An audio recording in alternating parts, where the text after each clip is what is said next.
reagents were purchased through CEU Laboratory Sciences. Mga ganon. Okay? So, inaano natin lahat. Kaya nga nagpa-prepare ako sa inyo ng list of materials and equipment inventory para alam po ninyo kung ano yung mga consumables, non-consumables, yung mga chemicals, reagents, mga raw materials na dapat yung bilihin, and so on.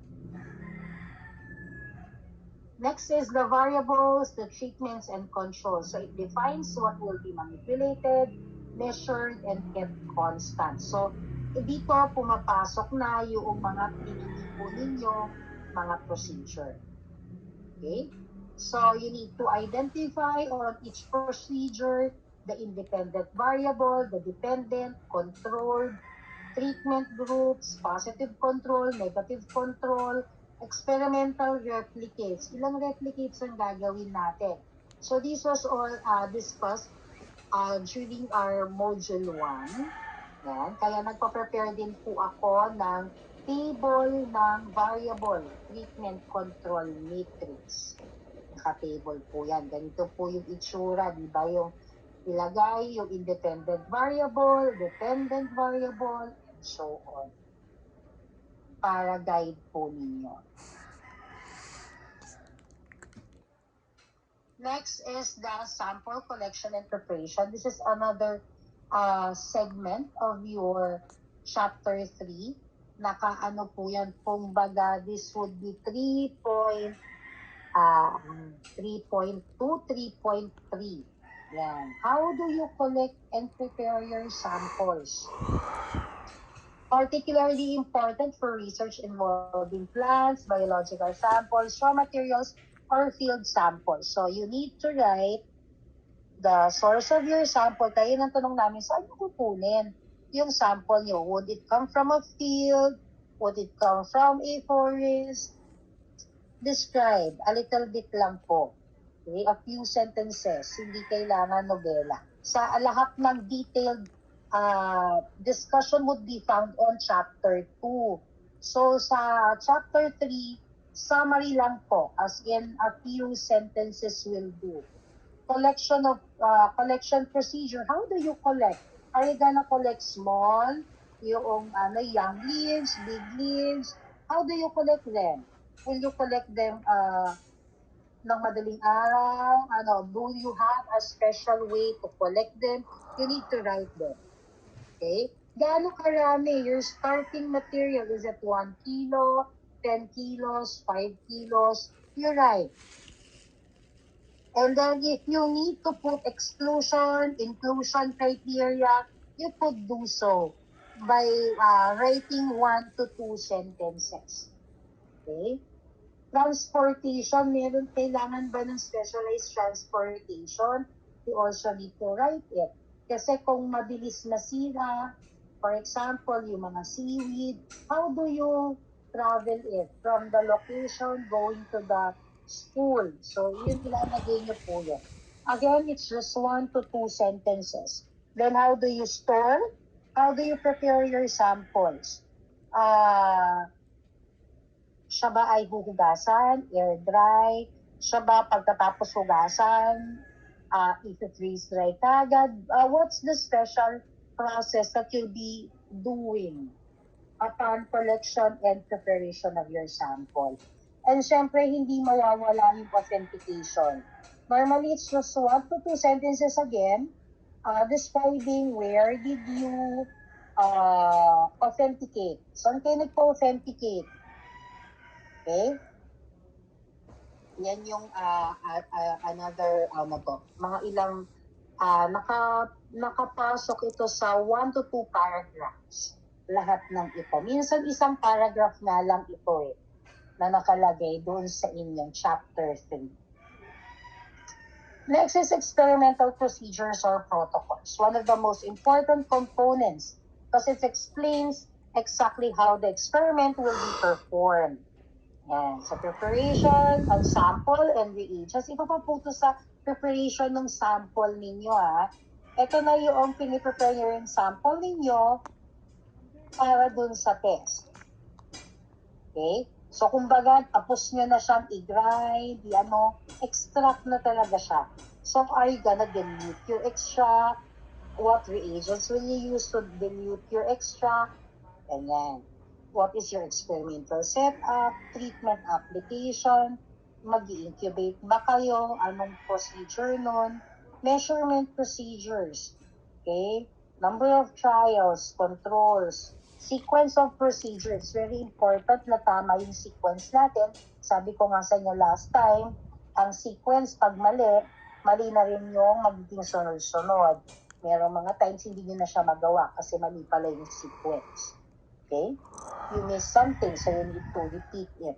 Yan. And then, syempre, safety precaution. Could another researcher reproduce the experiment using only your chapter 3? Dapat yes. Kasi if not, the procedure needs more details. Okay? Ito yung sinasabi ko sa inyo kanina. Then, data collection procedure. So, alam na natin yung procedure. How do we collect? Okay? Explains how experimental observations and measurements will be obtained and recorded. Especially for micro, kung magmang-micro po kayo, after the procedure, may nakalagay kayo doon. Papaano siya i-measure, papaano siya i-read, papaano mo siya i-record. Yan. So it includes what will be measured, what instrument method would be used, unit of measurement. Is it in cm, in mm? Is it in centipua, RPM? Lagay ninyo. Okay? When will measurements be taken? Tuwing kailan? Are you gonna read it every day? After 24 hours? Is it once a week? Is it in the morning? Is it in the nakalagay doon. Number of measurements, ilang beses, replicates yan. And then, syempre, ang pinaka-importante, data recording procedures. How do you record your results? Okay? Kaya nga, kailangan ninyo, meron kayong journal kung saan nilalagay nyo po, meron kayong lab book. Doon nyo nilalagay lahat ng resulta. Okay? Data management and quality control. Yan. Dito pumapasok yung laboratory notebook documentation, data coding, data organization. Instrument calibration. How did you calibrate the instrument? What are the standards that you use during calibration? You need to take note para pag uulitin, kayang ulitin kasi nakalagay sa logbook. Okay? Replicates. Quality control sample, handling unexpected results, data backup. For the data backup, marami na po na nawalang lab notebook, marami nang na-erase yung sa drive. So you always need to have a backup. I always tell my students, even if you have a physical notebook, you still need to have a soft copy. Meron po kayo palaging backup kasi hindi nyo alam sino ang nawawala. Is it the physical copy or is it the soft copy? Even for the pictures. Sabi ko sa mga estudyante, kahit naka-soft copy yan, i-print ninyo, ilagay, idikit sa notebook para alam ninyo yung nangyayari na babalikan ninyo. At kahit mawala yung isa, meron pa kayong isa. Yung iba nga, multiple yung pinagsasavean na drive. Okay? Para lang meron silang backup. And avoid data fabrication and falsification. Remember, when you subject yourselves into data fabrication and falsification, nahuhuli pa rin po kayo. Kasi if you do not do the experiment, hindi niyo siya kayang i-explain. Yun yung sinasabi ko palagi. Kung kayo talaga ang gumawa ng experiment, kahit anong tanong namin, kahit anong ikot-ikot namin, kaya niyong sagutin. Pero kung kayo ay nag-falsify ng inyong documents, ng inyong resulta, mahuhuli at mahuhuli kayo kasi hindi niyo siya kayang explain. Paano naging ganon yung resulta? How did you arrive at that result? Okay? So data management begins before experimentation. Kailangan nakalapat na po yung mga dapat yung gawin, naka-ready na. Hindi yung yung inaayos niyo pa siya kung kailan tapos siya nang makuha yung resulta. Kaya nga minsan dumodoble o nauulit-ulit kasi hindi siya na-manage ng ayos. So, remember you have limited time. So, you need to really manage the procedures, the data that you will be collecting para hindi sayang sa oras. Hindi ulit-ulit. Okay? Next, once you have the data, dito pumapasok yung statistical treatment. Now, for the statistical treatment sa chapter 3, isang paragraph lamang po. You'll just need to discuss ano ba yung statistical treatment mo, gaano karami yung respondents sa kukunin mo if you're gonna use an animal, a human, or you're gonna do surveys. Yan. So, kailangan, once na meron na kayong procedure, you are also talking to a statistician. Okay? Kasi kailangan tama rin yung statistical treatment na gusto nyo. Especially if your aim is to compare, di ba? Meron kayong comparison na gagawin, meron kayong multiple formulations. How do you deal with these data para hindi naman sayang at para maganda yung kalalabasan ng inyong mga resulta. Okay? So the statistical treatment of data explains how that data, the collected data will be analyzed. So anong type of data ba ang kailangan ninyo? Yan, is it descriptive statistics, inferential statistics? Anong statistical test ang gagamitin?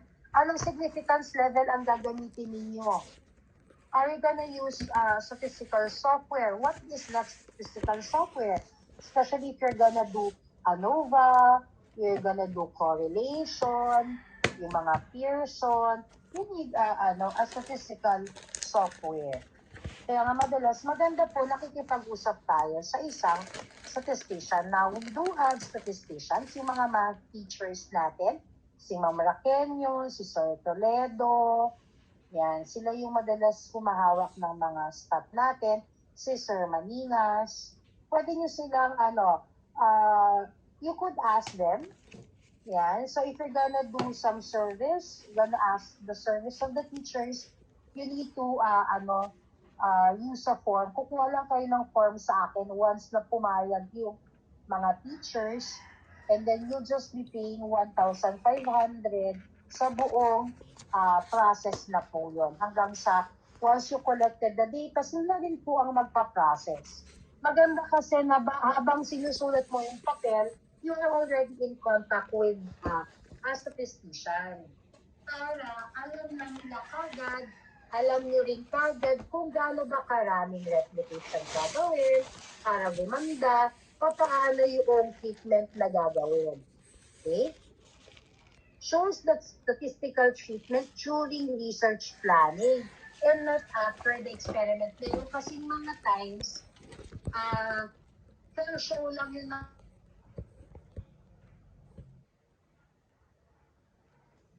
pag-defense. Tapos, saka ka na lang ini-edit pagka meron ng resulta. Which is ma-sure hassle. Okay? Kaya nga gusto ko sana, may kausap na kayong statistician once you have already finalized your procedures. Meron na kayong kausap. Okay? So, example ng statistical treatment, kung kunwari kayo ay nagpo-comparative bacterial activity, so ang data niyo is zone of inhibition. So, pwedeng ang statistical treatment is one-way ANOVA. Kapag comparison naman ng two formulations, like you're gonna use the pH, the viscosity, independent data. So every data that you collected, every procedure that you have can have different statistical treatment. Kaya nga dapat may kausap talaga kayo. Okay? Kasi naka-join din yan dapat, nakalink yan doon sa mga objectives ninyo. Okay? Second to the last component is yung ethical, biosafety, and regulatory considerations. Sabi ko nga sa inyo, one of these dadaanan niyo po talaga. IRB, IAPOC, IBC. Tapos meron din kayong you take into consideration yung environmental, plant, wildlife collection if you need to get permits, okay, and institutional requirements para makakollect kasi lalo na kung endangered yung species. Katulad nun yung tubig dagat, kailangan kung talagang mag-harvest kayo sa dagat, meron yung proper papers that you need to process. Like informed consent, privacy confidentiality, animal welfare, yung 3 hours ng animal testing, biosafety measures, chemical safety, how do we dispose of the waste? Isa rin po yan sa mga kailangan pag tayo ay nagpa-process ng mga regulatory considerations natin. Again, this should be identified before experimentation begins. And the last one would be the risk assessment and safety procedures. Describes potential hazard, how are they to be controlled, chemical hazard, biological hazard, physical hazard. Baka mamaya, delikado pa lang pagkuha nyo ng blood sample. Equipment hazard, yung mga personal protection equipment natin, emergency procedures, in cases something happens, you need to also have that. Waste management, exposure prevention. Lahat po yan naka-take note din po. So I have here a summary of the methodology. So it would give you a little bit of a guide. Ito lahat yung pinag-usapan natin in lesson 1. Any questions po? May question po ba? Wala na. Okay. So let's go to lesson 2, materials and equipment planning. Okay. So, kailangan minamanage po natin ng tama yung ating resources. We need to take note of all the areas. Cost, time, yung scope natin, ayan po lahat you take into consideration as I told you last week. Okay? Scope is the actual work, the requirements, the features, the quality benchmark that defines the project deliverables. Time is mostly on the schedule, milestone, deadlines, and total project duration. Cost is how much and with what. Financial budget, resources, ito yung team members mo, equipment, software, physical assets required to complete the work. Sabi ko nga sa inyo, as a group, kailangan, bago pa kayo nag-choose ng topic, meron na kayo, hanggang saan ang kaya ng budget, up to how much, yan. Kasi marami kayong to take into consideration. Yung title ba na gusto niyo, kaya ba talaga? Okay? Importance of resource planning. Students often plan experiments before checking resource availability. So it might cause major delays kasi. So example, student proposed HPLC analysis. Ang problema, walang HPLC. So anong resulta? Methodology revision required to or look for an institution that has HPLC. And if you know, kung kayo po ay gagamit ng facilities ng ibang school, nakapila din po kayo. Kaya nga yung iba, they opt to do testing sa mga private testing centers. Ang problem minsan, may pila na medyo mahal pa. So, kaya nga ang palagi namin sinasabi sa inyo ni Ma'am Salazar is i-identify ninyo. Meron ba tayo, yung mga gusto nyong gawin, kaya ba gawin ng CPU? May gamit ba tayo? Anong campus ang meron nun?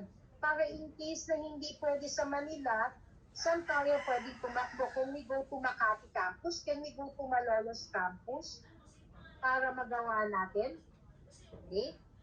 Another, student proposes 20 treatments. Problem, budget only supports 5 treatments, hindi 20. So as a result, research scope must be reduced or look for external budget to cover the cost of the 20 treatments. Dito pumapasok yung kumukuha tayo ng funding.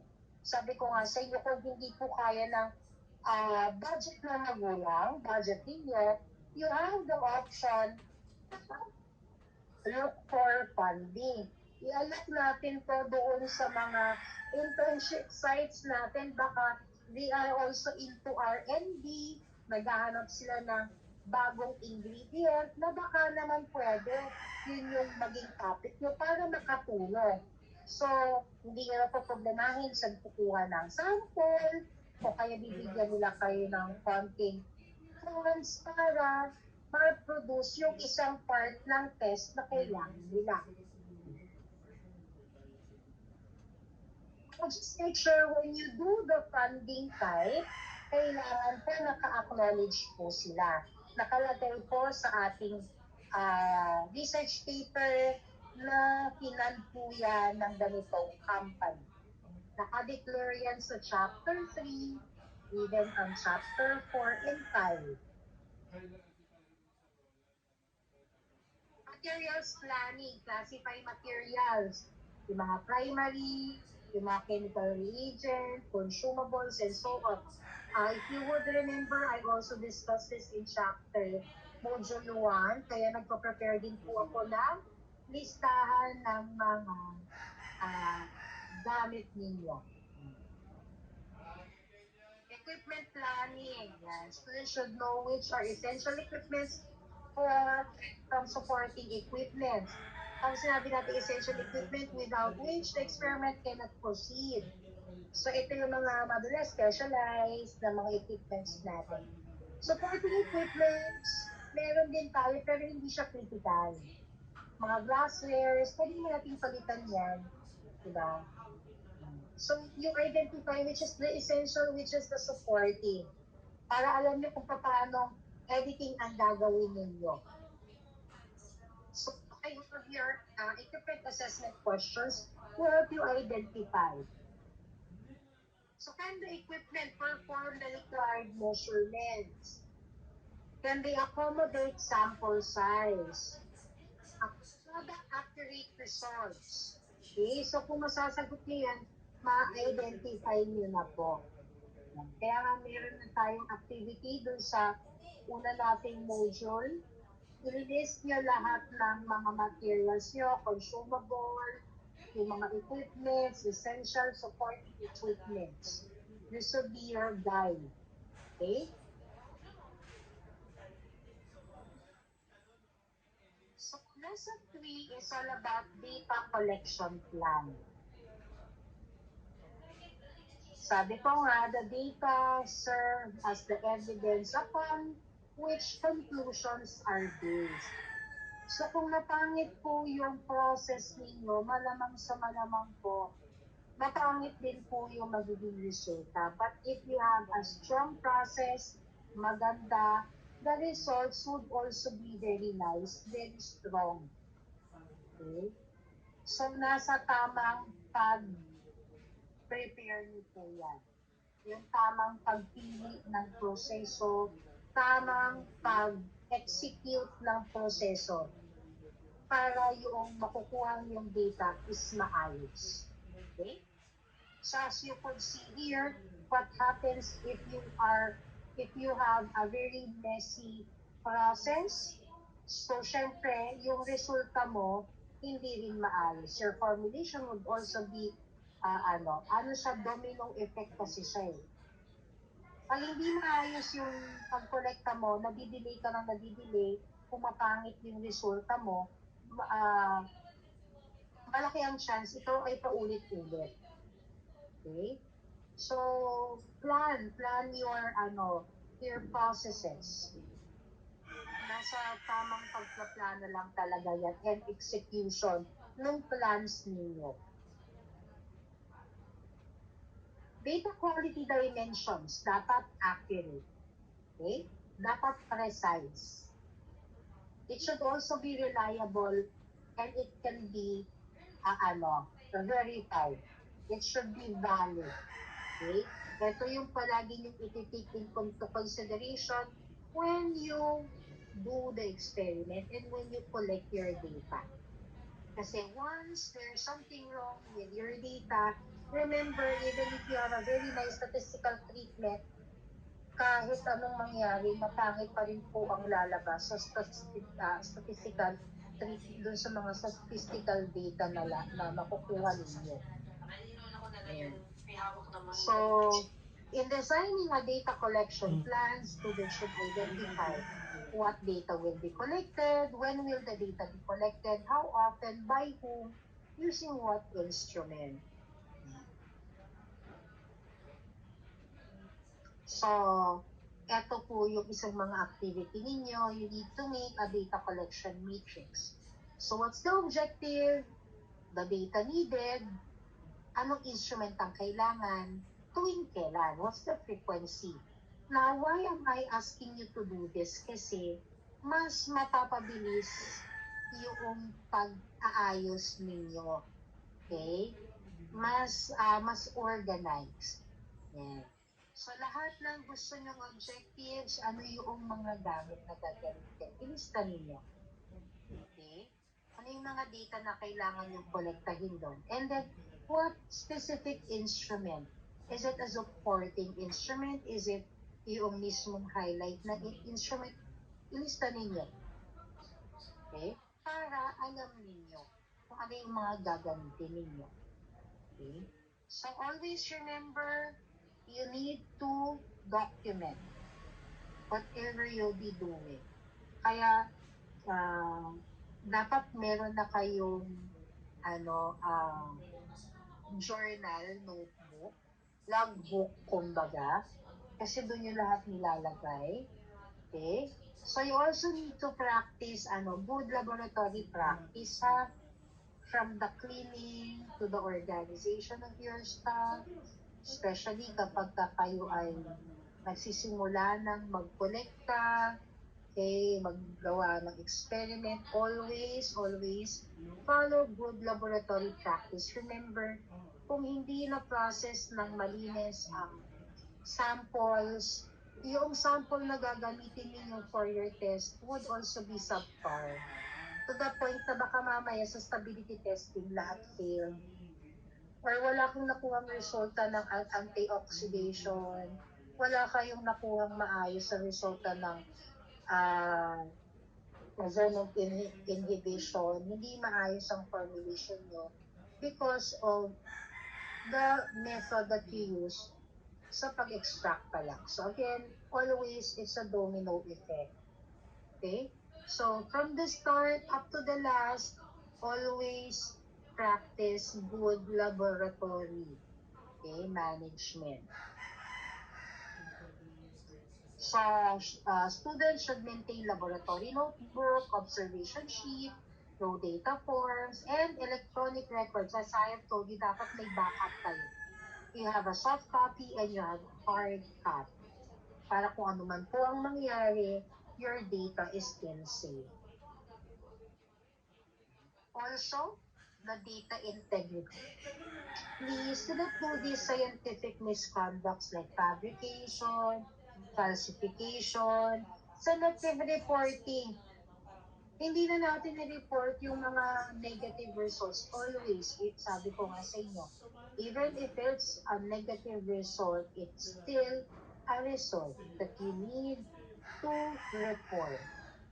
Minsan it's really not, because of the sample is not good, or the sample is maybe spoiled, or may problema siya. No, minsan kasi talaga, kahit anong ganda ng sample mo, kung wala naman talaga siyang activity, negative talaga. Kaya nga, kailangan pinipili natin yung tamang process, yung tamang procedure, yung tamang secondary metabolite. Kasi minsan, yung mga kasama niya, maganda yung halaman, pero yung gusto nating ma-extract, hindi pala natin na-extract kasi mali pala yung solvent na ginamit, mali yung hindi pala nakaka-extract, nung gusto yung extract yung solvent na pinili ninyo. So, syempre, wala, magne-negative talaga siya. But still, kesa sa ulitin nyo, kesa sa mag-falsify kayo, you report it. Na okay, yung napili namin solvent ay hindi pala talaga pwedeng pang-extract because of these reasons. You just need to, list them. What are your findings? Why is it negative? Okay? Results are still results. Mas mahirap kasi ulit-ulit tayo. Yung parang nagka-trial and error. Yun.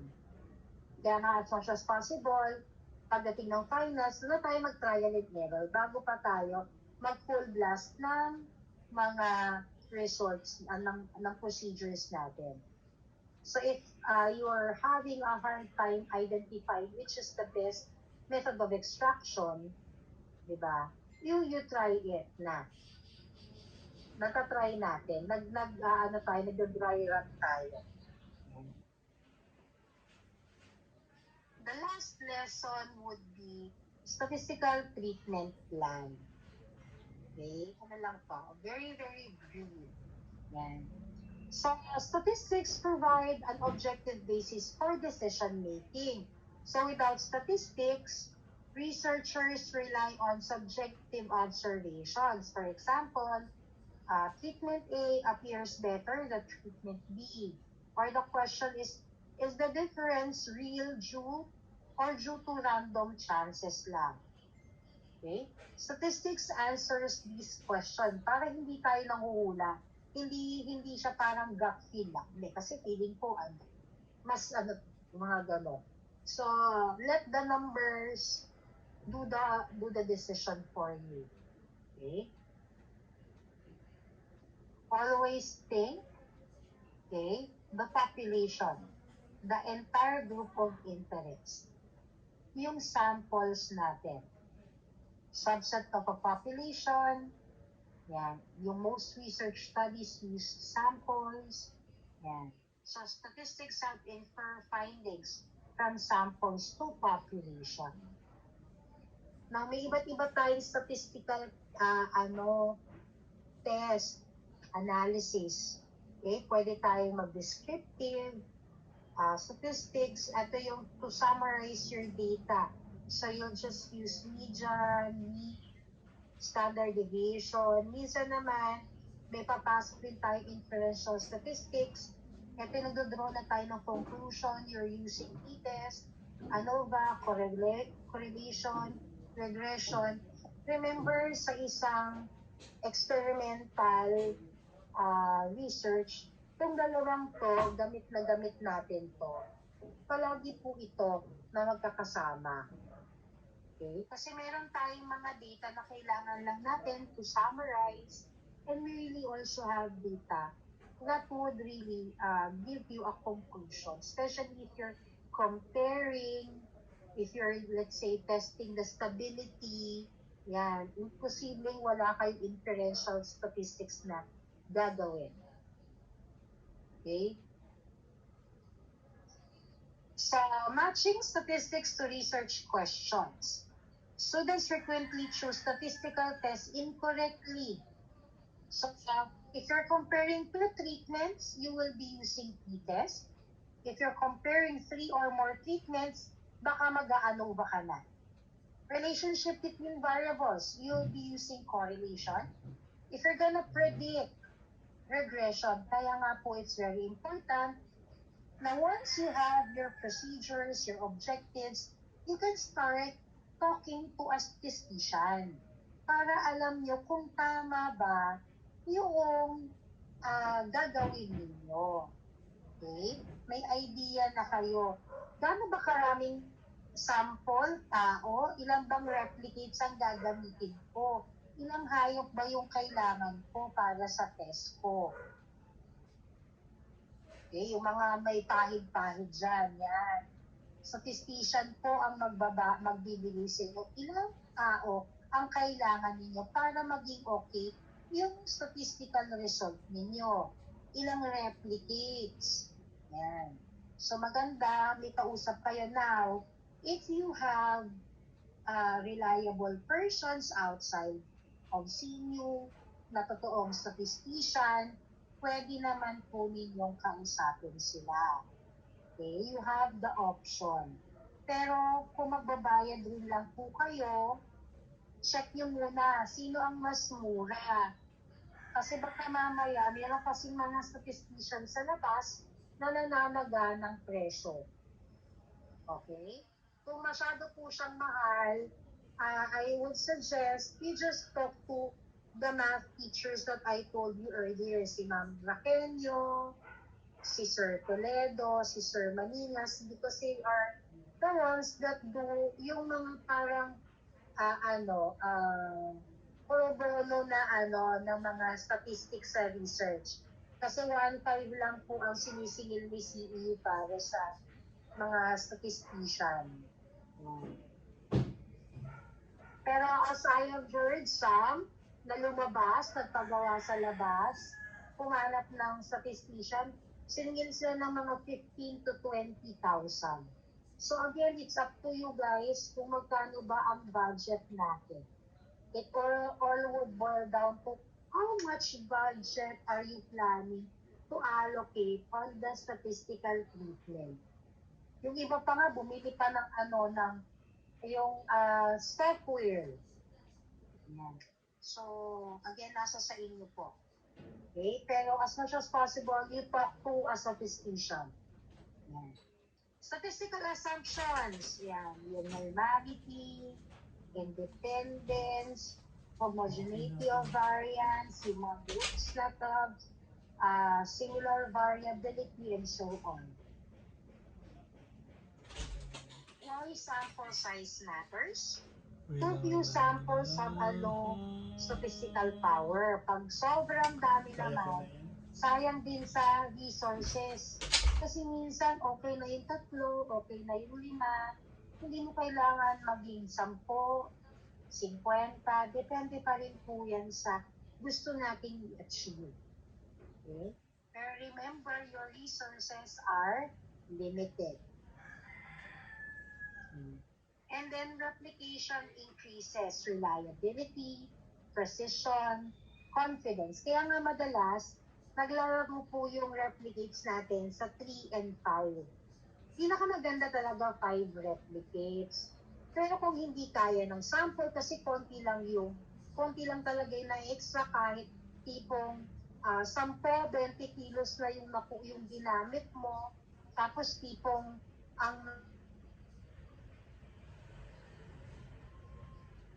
laki, then, syempre, you resort to 3 replicates. But if you have a very abundant samples, raw materials, then you go for at least a maximum of 5 replicates.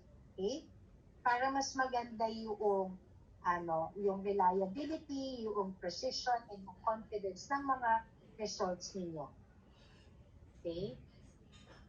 So, ang minimum natin 3 replicates per treatment, per procedure.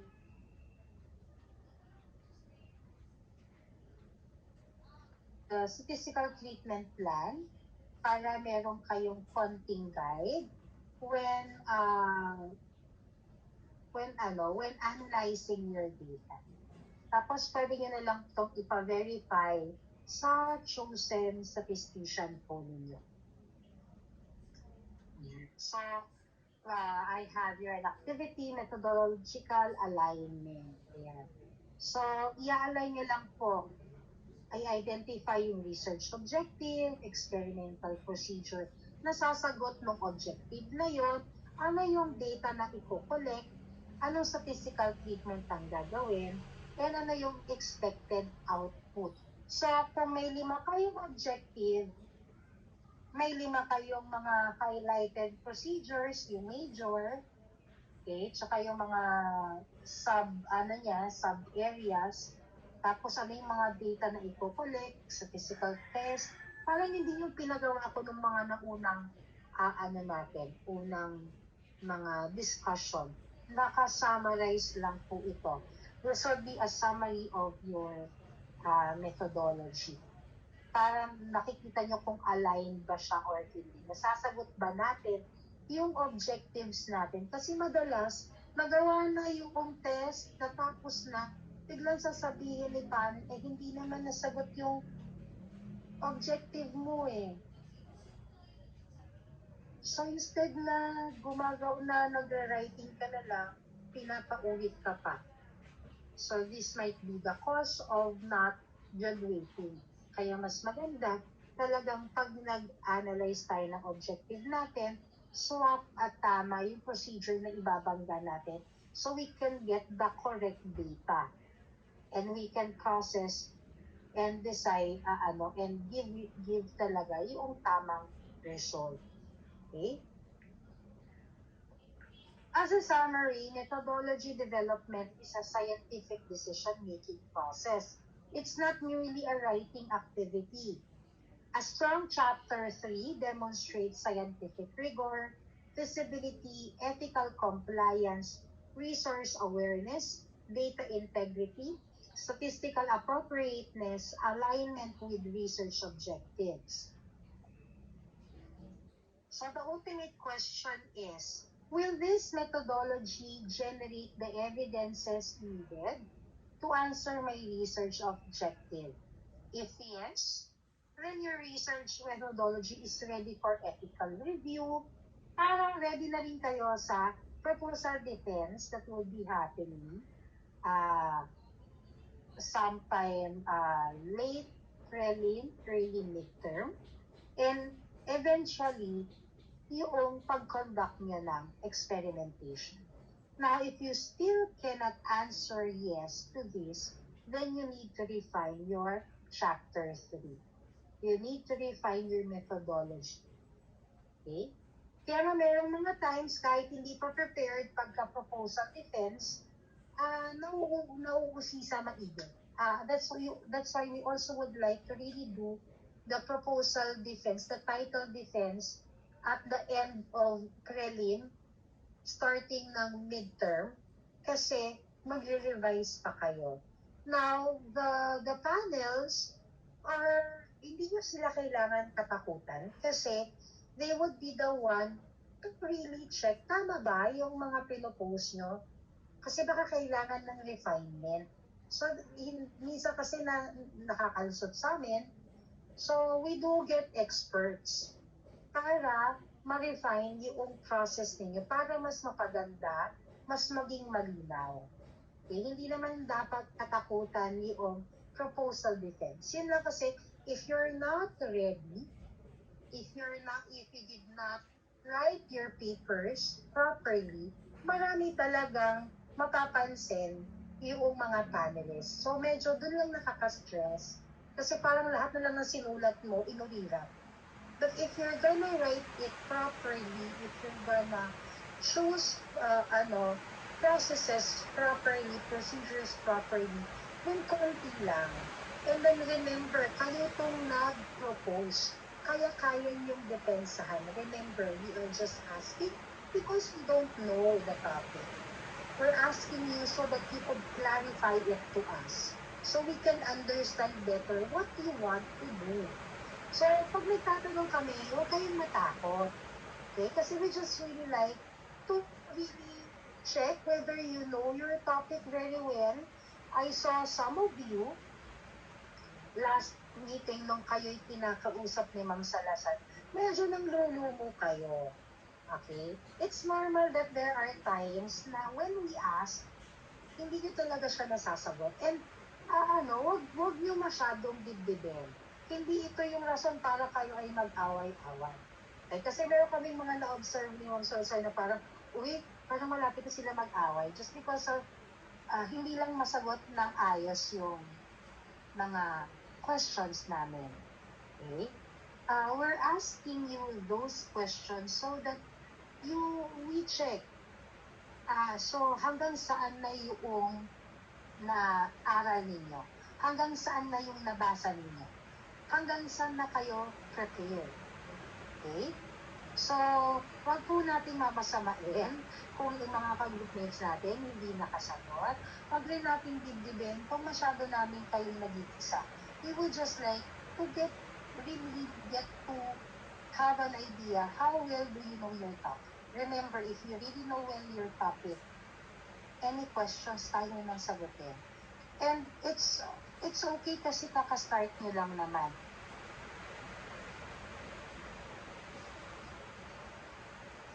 Okay. So, hanggang ngayon, nandun pa rin kayo sa, ano na ba yung final topic natin? Ano na ba yung final objective natin? Ano yung gusto natin gawin sa halaman? So, most of you have already locked on to a specific plan. So, that's already good. Now, ang pinag-didiskusyonan na lang natin dun sa mga may fix na plant sample is, ano ang gusto natin gawin? What are the procedures that we want to do? What is our objective ba? Anong gusto natin gawin sa halaman? Kailangan nag-drive yun. Okay? So, last meeting, may iniwan sa inyo ng mga questions si Ma'am Salazar regarding sa process, regarding sa sources, diba?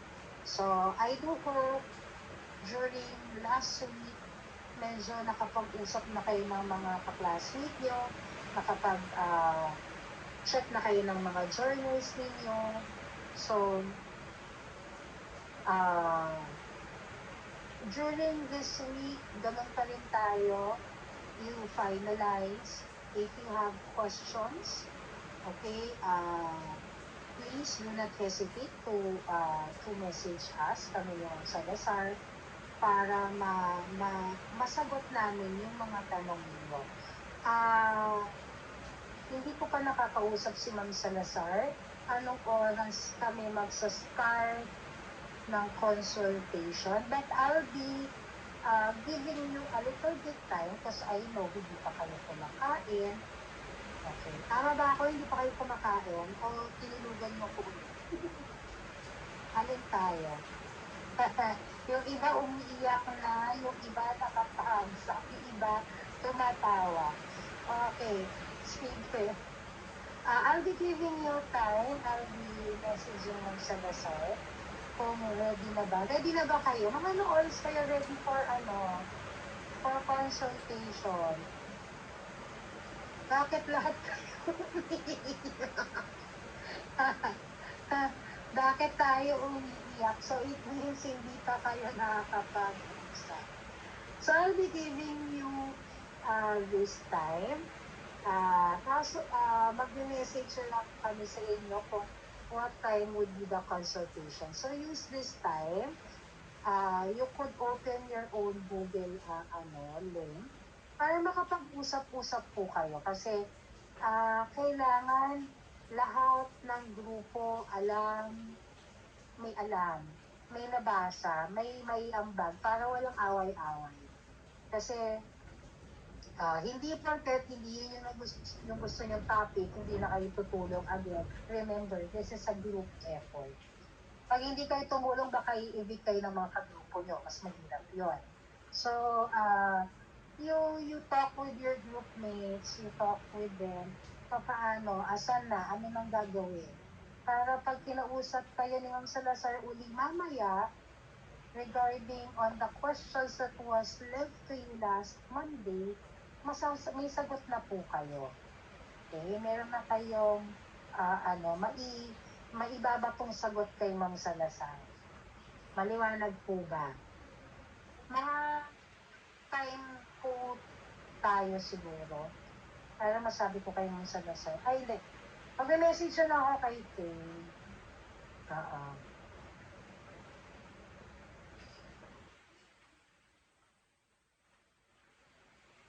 Okay? So, kumain muna kayo, mag-usap kayo.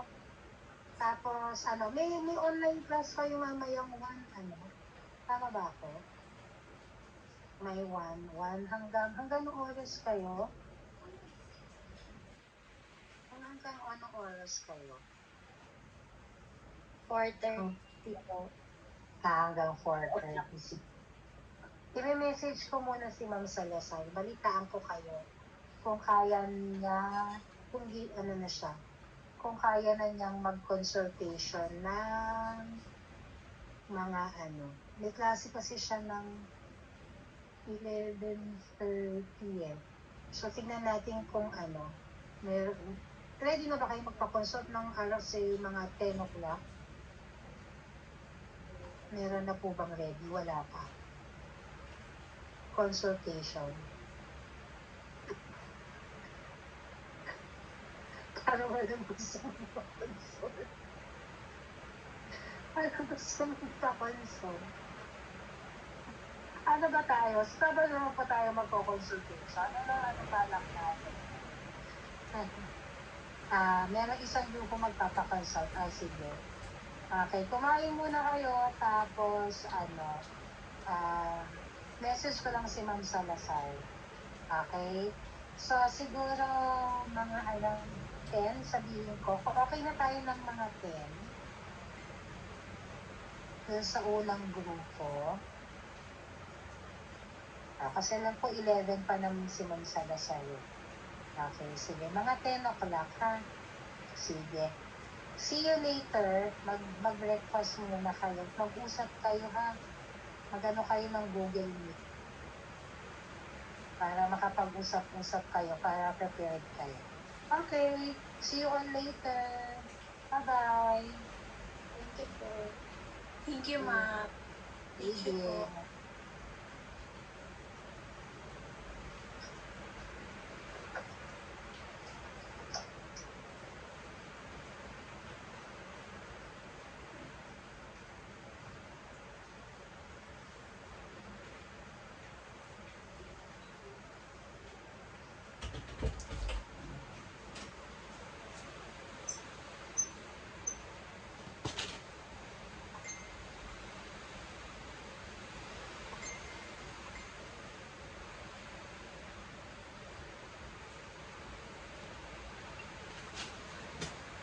Wait lang. Gagi, tapos na yung meeting namin.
Hello! Tapos na mga klase ko pa ng kami. Kaya alam mo, pinaplastic lang ako niya na iba kong klase. Imagine mo, binigyan ko na nga ng notes, tapos malaman ko, may hidden galit pala sila sa amin. Bakit? Ano yung... Alam mo bakit ako nakakawawa? Kasi yung may ayaw sa akin is yung president mismo, president siya ng council, ganyan, blah blah blah. So, imagine mo, yung... Anong kung ano yun? Kasi nga, binabinawa ko yung actually. Gusto ko to sa tinapon sila sa notes mo. To the point na, naman ko, syempre yung sa OJT ako na lang nagpa-firma kasi parang irregular daw ako, dapat ako na daw yung ina talaga na. Ang ganda, gigil sa akin yun. Gusto ko na ipakulang yun. Kaso nga lang may balik yun, di ba? Or ano na lang. Promise talaga one of these days, pag 30 na ako, babalikan ko talaga siya. Mag-hire talaga ako ng ano. Oo talaga. Joke lang. Baka mamaya pag may nabalita, sabihin mo sa polis. Eh. Agad yung suspect. Mga 30 na ako para hindi masyadong halata. Sige. Tama yan.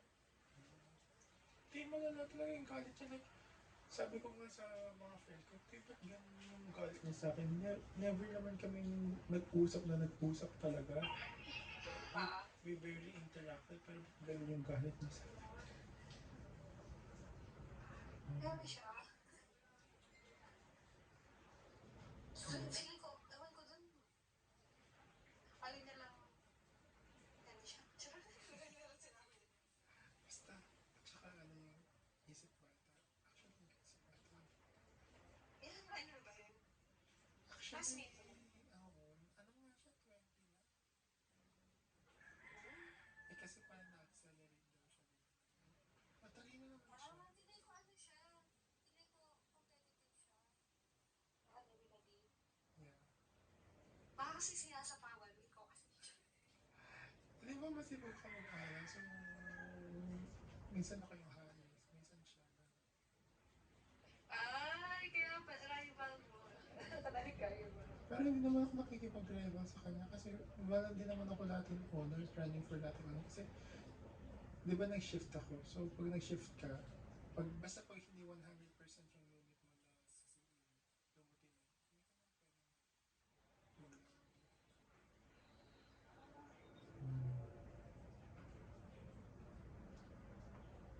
So, dapat di ako nagpa-credit. Eh, kahit yung mga teacher, galit na sa akin, kahit syempre, anong nasa nang magagalit yung teacher eh? Wala naman akong ginagawa dun sa teacher. Alam mo may gawin ako sa teacher, teacher yun. So, nasusunod nga siya, no? Kasi siya yung person, feeling ko na Eh, ako yung favorite meron siya.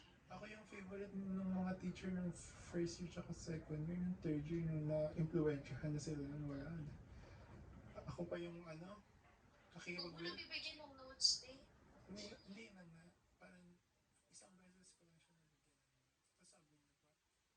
Tapos sabi niya pa, actually, siya yung parang ganito. Ikaw yung kinaiinisan kita. So si ate ni, inutos ako sa ate ni, tapos nilay ko yung ate ni. Tapos, pinagkalat niya na parang, kasi sa good notes, hindi masyadong mataas yung ano, yung isi-save blah blah blah. So, natatagalan, hindi ko alam kung paano. Willing naman ako to share my notes. Binigay ko na nga yung iPad ko. Sabi, ikaw na mag-download kasi hindi ko alam kung paano, whatever. Kasi nga nagpa-process kanya ganyan. Tapos sabi niya pa, parang narinig ko sa friend ko. Sinabi niya sa akin, sabi daw ni ganito, sabi daw nila, reluctant ka daw sa mga notes mo. Di ba parang ewan? Sila na nga. Sila na nga. Ang taga, kasi parang isang linggo na natin hinihingi yung notes ko. Hindi ko nga madami-dami. Basta, promise talaga, hindi ako mamatay. Tsaka kung ayaw mo bigaw, yan mo naman. Oo, di ba? Ano ko doon? Ipapaano ko lang ang mapapakulang ko.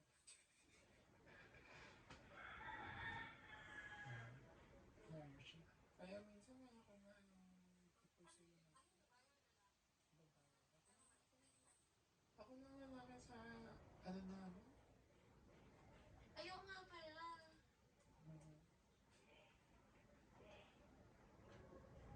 Totoo, legit? As in? Actually, sa batch nila, since irregular ako, wala talaga yung lalaki sa batch nila. Wow, mutya ng section, ikaw pala.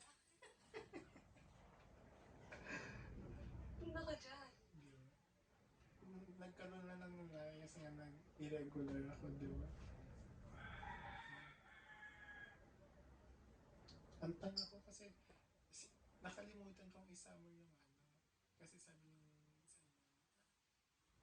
inyo, isama mo itong subject na to para makahabol ka kasi ganyan, kasi prerequisite, di ka naman nabagsak eh, pero sabi ko mahabol daw, ganyan. Eh, tinaman, nakalimutan ko, hindi ako tinaman, isama mo, so 1 year late na agad ako. Okay lang yan. Okay lang naman. Pero last year mo na to, di ba? Sana hindi ko na makikita yung mga kaya ako nagkaroon para di ko na sila makita muna. Kaya na gano'n? Kaya ako nagkaroon muna ka-video audio para di ko na sila makita. Pinarayo mo na. Ako na lumayo. Oo na. Kasi parang kunwari, di ba, kunwari exam, ganyan. Since, di ba, grade conscious ako. So, nagre-review kami ng mga kaklase ko. As in, kami lahat, parang nagtatanungan, tapos sasagot. Ganon. Parang iba yung dating sa kanya. Sabi parang, ang yabang ko daw, ganyan. Eh, nagre-review lang naman ako. Basta yung ganun yung kung basta kahit anong gawin mo may Lahat masabi ng siya. ginagawa, hindi mo sinirepet niya. Conscious. Kino-compliment ko pa yun. Tapos walang malaman-laman ko na ganun, may hidden galit pala siya sa akin.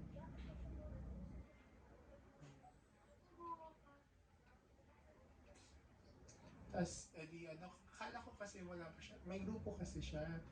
Eh, during that time, may summer class, parang sila lang yung alam ko. So, nakiupo ako doon. Tapos, yun na yung kagrupo ko, sila na, ganyan. Tapos, throughout the class, habang patapos na yung summer class na yun, parang syempre nararamdaman ko na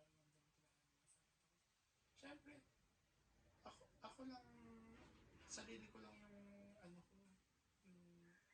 wala na-exclude ako parang sumama ko sa grupo na ayaw pala ako. Tapos parang sabi nila, may sarili daw akong mundo. Syempre, may sarili akong mundo ko na di ba excluded na nga ako, parang out of place na. Nakakabang may choice pa. Nakakabang hindi sila yung... Di ba? Anong gusto mo? Sorry. Naghanap ako ng Ayun. nagigil mo ako sa kanila. Trap nila sa buhay. Tama din. Puntahan ng Sihor, tapos ipakunang. Imagine Paano ko na lang. Kasi may karma daw yun, di ba? Baka dun sa mag-hire ka, matakasan mo pa yung karma. napunta sa nag-hire. Mamaya, obsession na punta. Uy, ang cute itong bag. Wait, may nakita ako. Purple siya.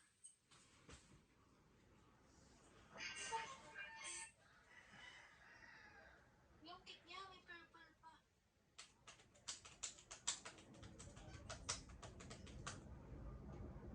Ito na to. Alam mo, tinitingnan ko lagi yung reviews. Kasi minsan sinasabi nila kung ano magkano nila nakuha sa sale. Para alam ko yung basis ko kung magkano yung mura at magkano yung mahal niya. Shit, wait lang yan. Check ko talaga kung tapos na yung class na Tapos na na. Ay, shit.